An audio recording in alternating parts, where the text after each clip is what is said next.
6,999 નાડીઓ છે. આપણે શરીરની અંદર બધા ઠેકાણે પસાર છે. શરીરની અંદર દરેક જગ્યાએ પોઈન્ટ હોય છે. તો કોઈ ગ્રહ તમને નડતા હોય તો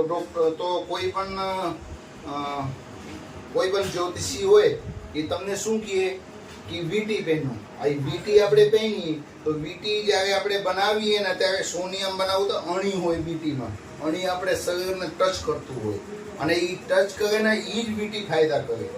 એટલે આપણે અહીંયા પોઈન્ટ હોય દરેક જગ્યામાં. તો આપણે શરીરની અંદર બધા પોઈન્ટ હોય. એ પોઈન્ટને આપણે રુદ્રાક્ષ ટચ કરીને રાખે અથવા તુલસી ટચ કરીને રાખે તો આપણે શરીરની અંદર કોઈ પણ પ્રકારનું બીમારી ને રોગચાળા અને અનેક પ્રકારમાંથી બચી શકીએ. એટલે માળા પહેરવાનું પાછળનું એક મતલબ છે.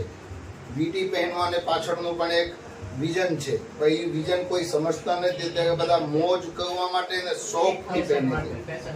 ઘણા બધા સાધુઓ અધૂરા રુદ્રાક્ષ ધારણ કરે ને પછી એના માઇન્ડ કંટ્રોલમાં ન હોય, બેફામ થઈ જાય. એટલે બેફામ થઈ જાય એટલે ગમે ભટકાય, ના બોલવાનું શબ્દો બોલે, ના કરવાનું કામ કરવા માંડે, કારણ કે ડેમેજ થઈ ગયા હોય, જેને કહેવાય ગાંડા.